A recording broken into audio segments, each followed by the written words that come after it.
Welcome everyone to Sister Wives with Mary Jane K. Today I'm doing a recap of Grey's Anatomy, Season 18, Episode 12, The Makings of You. It was a good episode. It felt more thought out and better developed than some of the episodes we've seen in later seasons. It was a joy to watch throughout. I do feel like the way the Nick character speaks, his cadence, his tone of voice, and elements of his personality and even mannerisms are very similar to that of Derek Shepherd or the actor Patrick Dempsey. And it's almost as if this actor, Scott Speedman, is trying to emulate that. And I'm not sure if he was directed to or if they just did this on purpose. But it's even in the way that they styled the actor Scott Speedman's hair.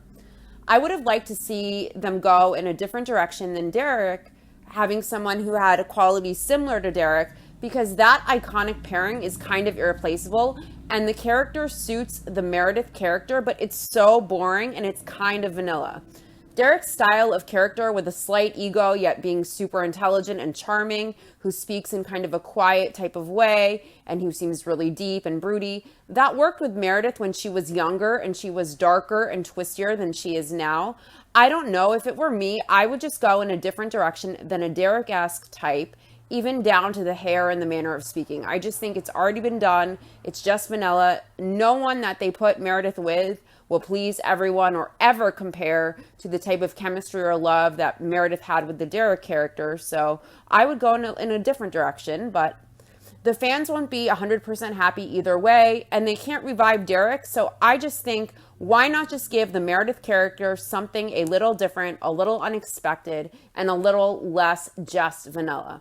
I enjoyed last episode and I enjoyed this episode as well, and I hope that this continues and they use a lot of vibey music like they used to use back in the day. The Maggie scenes of her dreaming of Ellis were Izzy-esque, when Izzy hallucinated about Denny during her bout with brain cancer when she had a tumor, and she would hallucinate Denny everywhere. So I really hope that this was just a feverish dream that Maggie was having, because of her anxiety about the letter from her mother. But I hope it's not something else, because we also know that I believe Meredith has the Alzheimer's gene like her mom. And we know, I believe Maggie has already said that she has the gene as well. I always love appearances by Ellis Grey. The actress who plays her is always on point. She's an amazing actress. I appreciated this episode a lot. So let's get into it. Season 18, Episode 12, The Makings of You. Meredith and lover-boy Nick are vacationing at Nick's cabin. Dr. Ndugu and Maggie are babysitting Meredith's kids, and Maggie isn't feeling too great, and she has the flu. Dr. Ndugu encourages Maggie to get some rest as he watches the kids. I want to know how the hospital functions with the head of cardio out, Dr. Ndugu out, Meredith out, and Amelia out of work as well. Bailey already said she desperately needs more doctors, yet heads of departments can just so easily take days off. It's so unrealistic, and I know it's just a TV show, but in real life, that would be so improbable. Ellis is missing, and they find her later. She's hiding in a cupboard, so all is well. Meredith is pensive. She's at the window of the cabin staring out, and Nick brings her wine, and he asks her if she's writing her report in her head regarding her successful, groundbreaking surgery that she just did on Dr. Hamilton. Nick tells Meredith that when you work on something like that, it invades your thoughts, it invades your dreams. And Nick says he got the cabin to have a place to unwind and to get peace of mind. And then they hook up, of course, in front of a fireplace, because it's not an iconic hookup scene on Grey's unless they're doing it in front of a fireplace. Amelia is going to stay the night to chill with Kai. Nick's niece walks in on Meredith and Nick in the middle of their living room sex. Zola randomly finds a box in the bottom of Meredith's closet. Maggie opens the box and she finds different things from Ellis, her mom, like her old nameplate from her desk, that famous wine-stained diary, and there's even an old stained letter with Margaret scrawled across the envelope's front. Down comes a fully clothed Nick and Meredith. Meredith is introduced to Charlotte, Nick's niece, who Nick raised. Charlotte is there with her boyfriend Silver, and he gives the impression of being a total bum. He's kind of a hippie. I wasn't exactly as new agey and creepy and disrespectful as Silver was, but when I was younger, I definitely shroomed. I definitely had a lot of those experiences, and I was definitely a free spirit. So I would never have complained about not liking the food or assume that I would be welcome there to eat or say ridiculous things that I know that my boyfriend's parents wouldn't like. But I mean, he just comes across really bad. Nick asks if Charlotte and Silver are friends, and Silver tells Nick that they are soulmates. And Charlotte says it's like they've known each other for lifetimes. And Silver corrects her, telling her it's eras rather than lifetimes. Charlotte is starving. She mentions seeing steak in the kitchen, and Silver follows her, saying he could eat, and without even asking permission or apologizing for interrupting Nick and Meredith. Maggie is looking at the envelope, and she's curled up, and Zola asks if Maggie will open it. Maggie thinks it could be for another Margaret, possibly. If it was me, I wouldn't question it. With my personality, that letter would be opened, read, and analyzed the second it was in my hands. I'd have to know what the letter from my birth mom said. And I'm a very inquisitive person, so I wouldn't be able to even ponder it. I would just immediately be opening it. Maggie seems very apprehensive, but it's also probably a big deal to her with all of these expectations in her mind to dash or to possibly uphold. It's the first direct piece of communication she has ever had from her biological mom, Ellis Gray, even from beyond the grave. So I can understand it's a lot to process. Dr. Ndugu mentions to Maggie that after his mom died, all the things that he saved of his mom, the precious mementos, burned in a house fire at his grandma's house, and he lost pictures and books, and he even lost the last birthday card his mom gave him. He was devastated, and he dreams of seeing his mom's handwriting again. That's an odd line to me to say you miss a person's handwriting specifically, but Dr. Ndugu says Maggie doesn't have to read the letter, but it's nice that she has it. She has her mother's handwriting. Kai and Amelia go to the bar. They're at the bar where Kai has invited her to see a show, and Amelia doesn't know this yet, but Kai is actually the performer of the show at the bar. And Meredith and her lover boy Nick are making dinner for Silver and Charlotte, who are really intruding, who haven't asked permission to be there, yet they are making dinner for Silver and Charlotte. Silver's super ungrateful. He complains, more cheese on something would go a long way. How do you walk in someone's house, interrupt them hooking up, then decide to eat without ever really being invited to? And then the guy, Silver, complains that the food could use more of this or less of that, or putting some more cheese in this would go a really long way. Nick tells Silver it's a cool name, and Silver says it feels like who he is in this moment, bright but overlooked. Charlotte tells Nick when she first met Silver, his name was actually Oak. Nick asks, so Silver isn't your real name? And Silver explains, we're always evolving, so he changes his name each time he feels like a different person. And Nick asks, is that often? And Silver says, no more than the next person. Nick puts down some more food next to Silver, and Silver tastes this food Nick has graciously made him, even though he's uninvited, and he tells Nick it's a little salty after he tries it. Meredith asks Silver and Charlotte where they met, and they met in the woods microdosing on shrooms. Nick says microdosing is meant for anxiety and depression or substance abuse issues, and he asks Charlotte if that sounds like her. Silver explains that they shroom to get in touch with their shadow selves, the parts of them they are afraid of and scared of. Nick says it's not what it's for, and he asks Meredith if she knows about microdosing therapy. She says she has read the science, but she isn't sure she has as much education on it as Silver has. Nick asks if Silver and Charlotte are in the same classes, and Silver responds that he's not a college type of guy. He's more of a student of life. Nick asks what Silver does as a student of life. Silver says that they can learn a lot from traveling the world, and they can learn much more than they would learn sitting in a classroom. They plan to study everything around them in Costa Rica. Nick asks if they're planning a trip to Costa Rica after the semester is over because he's expecting his niece to be attending school. He asks if it's for study abroad, and Silver says, why pay tuition when you can just go abroad for a few months? Charlotte tells Nick she was going to tell him that she is leaving school. Back to Maggie. Maggie is sick, sitting on her bed, and finally opening Ellis's letter.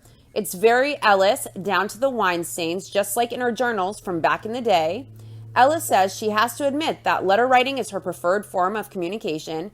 You are able to say what you need to say without rude interruptions or interference. She says there are things she should tell Margaret, and there is no time like the present. And Maggie hallucinates or dreams that Ellis is in her bed reading the letter as Maggie stares at her in disbelief.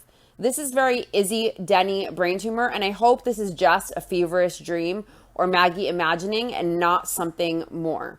With Grays, you really never know. I doubt it, but who knows? Ellis says her recent diagnosis has forced her to think about her own mortality, the past, and the mistakes she's made. She says she thinks she got her desire to take care of others from her mother, the quintessential housewife, with everything perfect, even the perfect pleats ironed in her A-line skirt. I think it's very interesting that we're getting a little bit of Ellis's backstory. To be perfect wasn't enough for Ellis's father. He slept with all of his secretaries, even the married ones. Her mother hated it, but not enough to say a word. Ellis swore she'd never become someone's doormat. Maggie tells Ellis she would have never taken her as a doormat type, and Ellis answers her she wasn't, and she asks Maggie who she is, and she tells Maggie that this letter is for her daughter. It's nice getting some of Ellis's history or backstory that we haven't heard before. It reminds me of the episode in season 3 where, as the doctors are trying to revive Meredith after she almost drowned in the water, and she dreamt of the woman who was impaled by a railing with another man, and the guy survived and made it, but her internal injuries were too great and she bled out. That episode was Into You Like a Train, as I recall. Also, her mother's scrub nurse was in that dream with Meredith when she was being revived. The scrub nurse who passed, and Meredith was in this odd limbo place, and Denny was there, and the guy who disarmed the live round that the EMT Hannah had her hand clamped on, and then she ran away out of fear, and Meredith stepped in and put her hand on the live munitions so that it wouldn't move too much or possibly explode.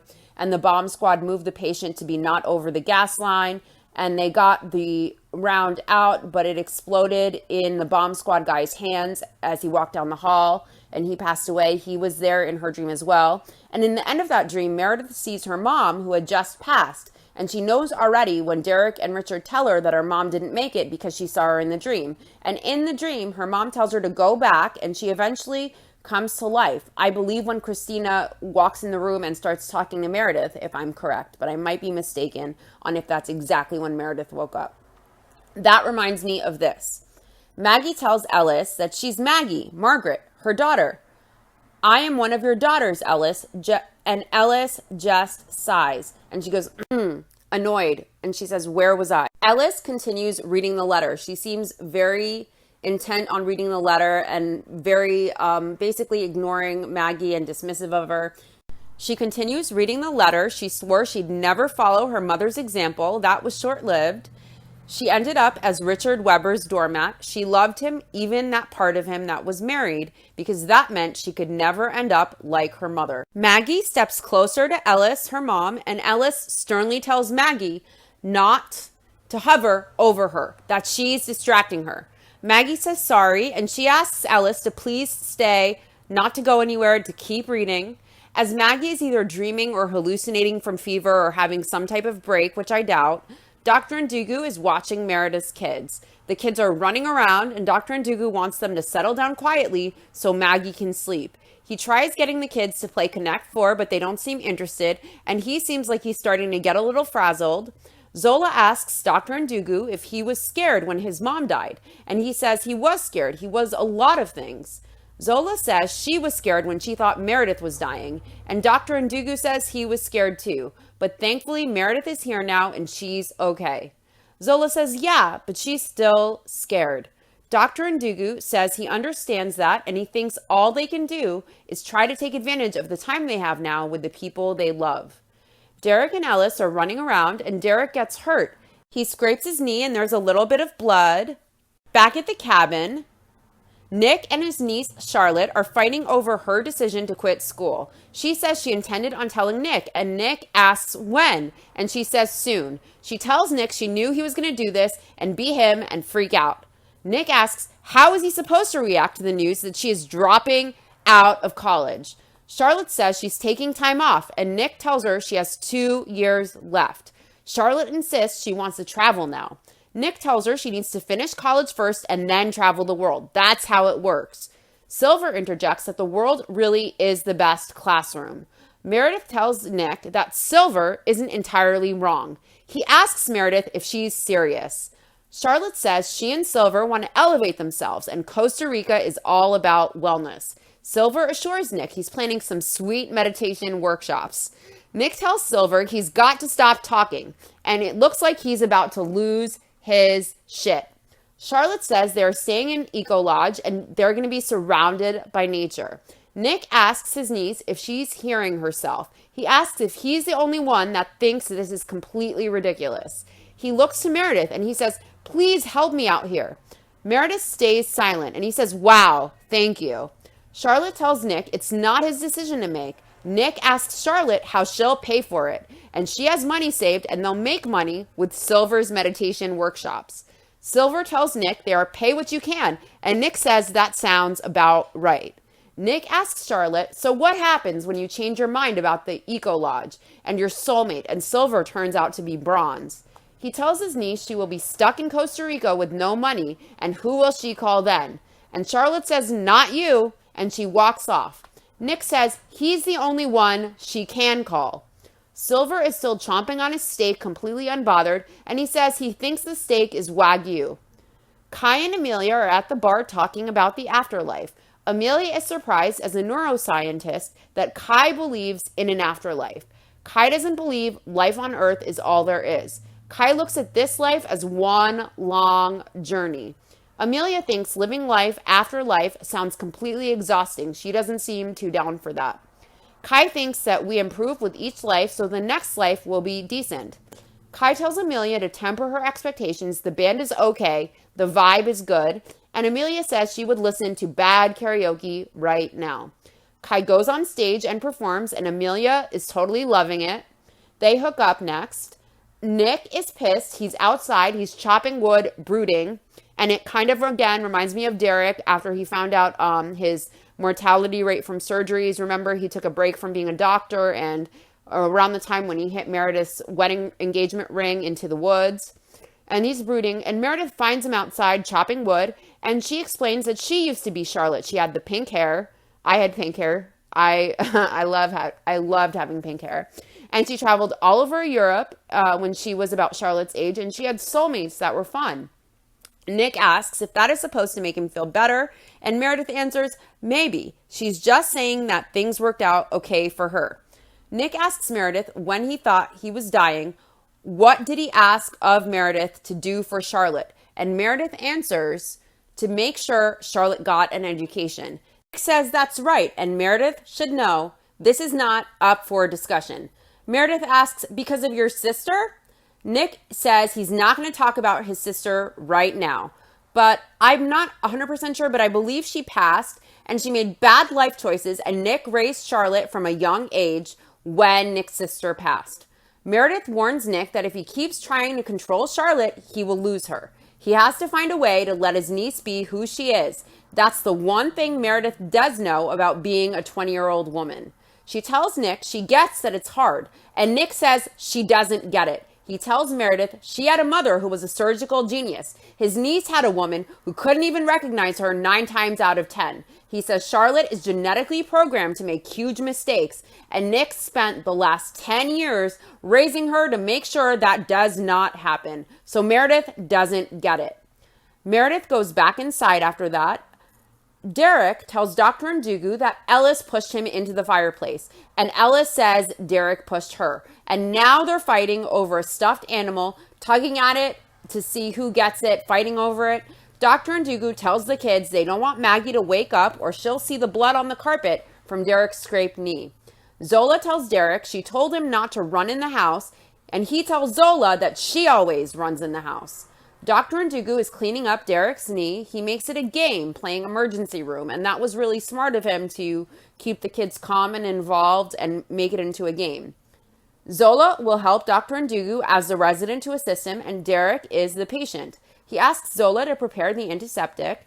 Zola explains that they will clean the cut first and protect it with gauze to promote healing, just like back in the day when the interns used to run down surgeries with the residents and attendings. Maggie is now curled up in bed, and Ellis is in a rocking chair beside the bed, humming and rocking away with the letter. And Ellis sings Hush Little Baby. And Maggie approaches her and she asks Ellis if she ever thought about her. She asks Ellis if she ever tried to contact her, or did she ever want to contact Maggie. Ellis continues rocking and singing, and Maggie tells her to please stop singing. Ellis reads on. She says she constantly used to be so unsure of herself. She constantly listened to everyone else, advisors, attendings, even other residents, but she never listened to the voice inside, to what she wanted. Maggie asks if that is why Ellis gave Maggie up for adoption. Ellis ignores Maggie's question and she continues reading the letter. She says she didn't want to go into general surgery initially. She wanted to specialize in cardio, but she talked herself out of it. She forced herself out of it. Maggie asks, "You wanted to go into cardio?" Ellis says she would have been extraordinary. Maggie says that she is extraordinary. She went into cardio, and she asks Ellis if it's because of her. Ellis answers, "How should I know?" Maggie says, "Because I'm your daughter, And Ellis is staring at the letter, consumed with reading the letter, and Maggie gets in her face and tells her, "Please look at me. Please, please look at me. See me, please." And she's begging Ellis to acknowledge her. But Ellis just continues reading. She reads, "Regrets are useless, though. They make you weak, always pining for something out of your control." She says that's why she became a remarkable surgeon, because she never let the inconsequential get in her way. Maggie gets irritated. She asks, "I was inconsequential?" And Ellis shouts at her, "Margaret, would you stop interrupting?" She goes back to humming the lullaby and reading. Dr. Ndugu checks on Maggie and he finds her asleep with the letter in her hands. Amelia asks if Kai ever feels the kid marriage pressure, and she gets it from her grandmother, Kai says. Grandmother reminds her that she's not getting any younger. Kai has a bunch of plants that she named. Kai says she loves kids so much that she doesn't want any. She says being a parent is hard. You're responsible for another person's everything, shaping their perspective, shaping their worldview. And they're also having, as a parent, you're having to try to keep your child alive and also mold them into becoming a decent human being, all while also figuring out your own stuff. Amelia says there's a lot of love that comes into balance all of that. And Kai says she loves. Meredith is cleaning the kitchen and Charlotte walks in looking for Silver, who went outside and he told Meredith something about needing a pipe. I'm sure he was going to go blaze. I'm an advocate of blazing, so I'm not going to comment there. Charlotte asks Meredith if she could talk to Nick since she has sway with him.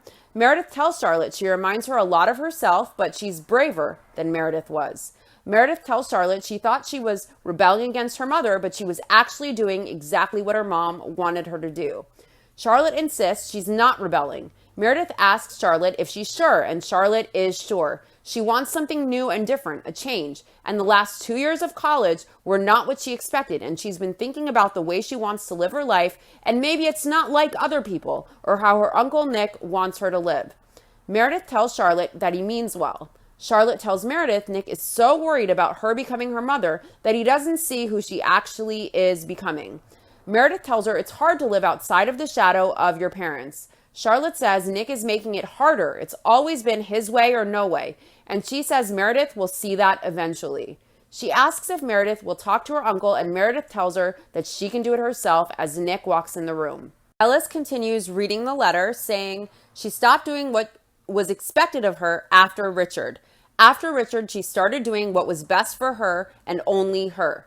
Maggie tells Ellis she's not judging her for giving her up, but she feels as though Ellis is ashamed of her, the child of an affair with a married man who didn't choose her. Maggie asks Ellis, "Tell me I'm wrong."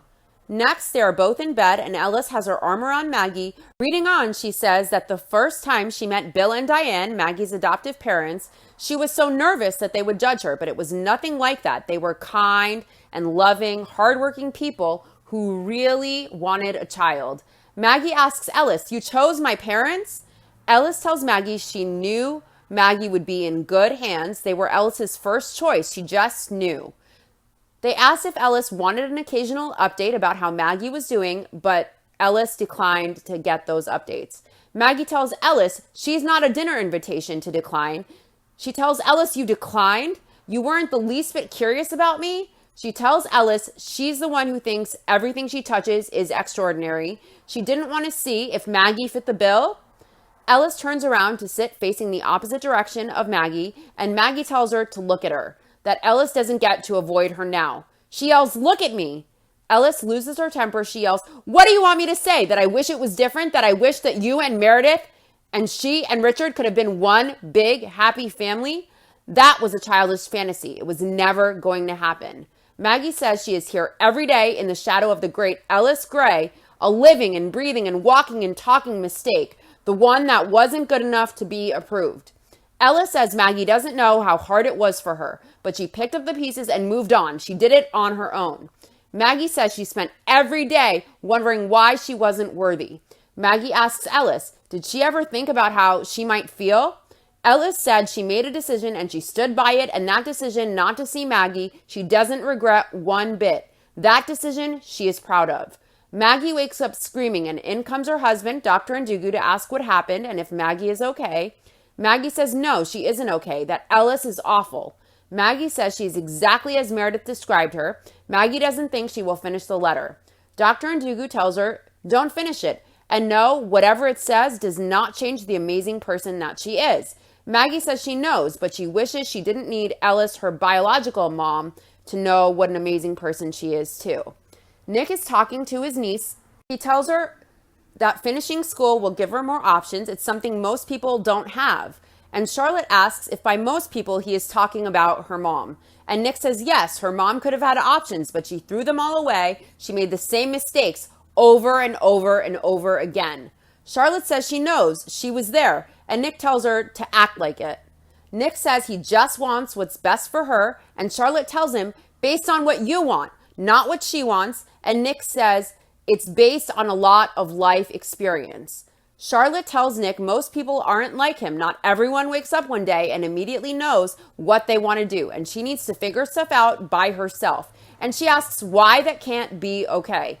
Nick tells Charlotte he doesn't want her to have to struggle. She tells Nick to give himself more credit. She asks Nick, has he ever had to bail her out of jail or pick her up off the side of the road or take pills out of her hand? And Nick answers no, and Charlotte explains, it's because he did his job. She's okay, and it's because of him that she can even think about traveling the world. She will go back to school, she promises. She'll make sure she has options, but he has to stop trying to dictate her every move. He has to let her mess up and change her mind a few times. She says she will only do plant-based drugs.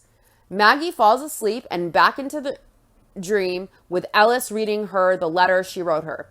Ellis says she has one regret. She wishes Maggie and Meredith could have met because Meredith could have used a sister. Ellis says Meredith is so much like her, stubborn and singular focused. She says she has a feeling that Maggie would have been a good influence on her and they would have been like true sisters. And Maggie tells Ellis they are. Ellis tells Maggie she wasn't the best mother to Meredith. She had high expectations that Meredith couldn't always reach. But she did her best with Maggie by giving her away. She knew Maggie would be better off with Bill and Diane, and Maggie tells Ellis she was better off with Bill and Diane. Maggie feels a hand caressing her forehead, and it's her adopted mom who passed away who's greeting her. Amelia and Kai are chilling, and she asks when Kai got into music, and Kai says a few years ago. And Amelia is surprised because she looks like she's been playing since she was a kid. Kai says that it started as a dare. Her friends took her to open mic night to cure her hatred of public speaking, but it didn't work. Kai says performing is it's a deep part of her that doesn't get to come out often that gets to be a rock star. She's carefree on stage and self-assured. Amelia says just when she feels like she's figuring her stuff out, lifes. And Kai asks Amelia why she pretends she isn't a rock star herself. Kai asks why Amelia self-deprecates, and Amelia says it's her shield of armor from fully loving every part of herself, because if she does, she deserves a love who does the same. Kai says it took her a while to embrace who she is, so outside love is just like the icing. Amelia tells Kai she doesn't think she knows all of who she is. Silver asks Nick and Meredith if they are sure they don't want to come because it will be a sick full moon ceremony. Nick asks Meredith, sick full moon? She's good, so Nick says we'll pass. Nick's niece tells Meredith she's glad her uncle has someone else to worry about, and Meredith tells her to have a great time in Costa Rica. Nick apologizes for the ruined weekend, and Meredith says these are their lives, so there's no need to apologize for them. Nick tells Meredith he isn't used to help or somebody else's opinion, and Meredith tells him if he knows anything about her, he'll have to get used to it. Nick says it's not easy for him. He asks Meredith how she would feel if he were to give her help when it comes to her sisters. Meredith says she wouldn't like it and she'd tell him he's wrong. So Nick says they both will have to get used to somebody else's opinion. Meredith tells Nick Charlotte's a great girl and he did a good job. Nick says he doesn't want her to end up like him either, so rigid, and one day she might wake up and want to rethink everything the way he is. Meredith asks Nick if that's what he's doing, and he says he chose a career where saving one life means losing another, and every case feels harder than the last.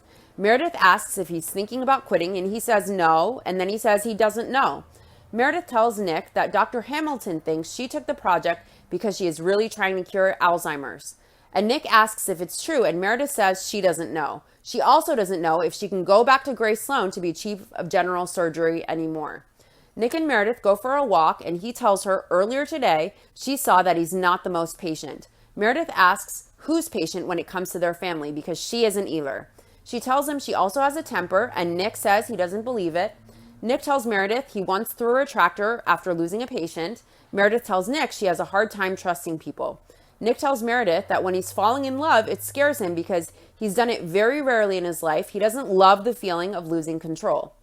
Maggie is upset over the letter. Zola asks Dr. Ndugu if her birth mother thinks of her.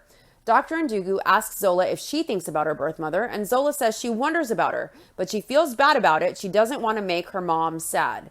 Dr. Ndugu tells Zola he thinks it's normal to wonder where she came from and why we are the way we are, and you can have different feelings about it. It's normal.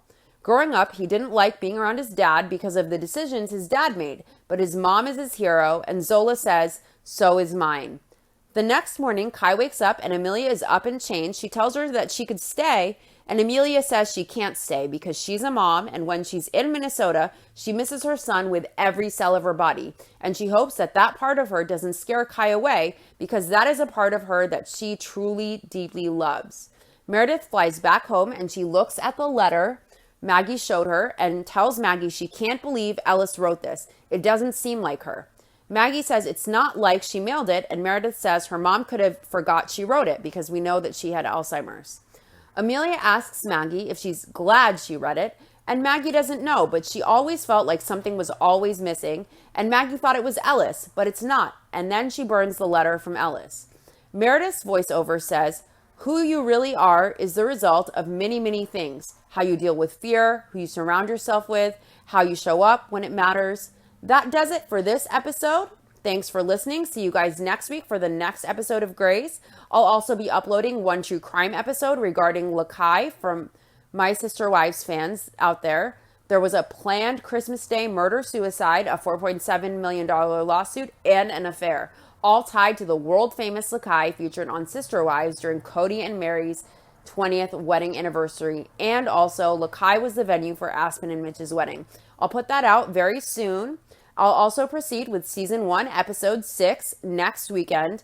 And of course, before the 90 days, I will put out on Sunday as well on my channel, 90 Day with Mary Jane K. Thanks guys for listening. I hope to hear your thoughts in the comments. Bye.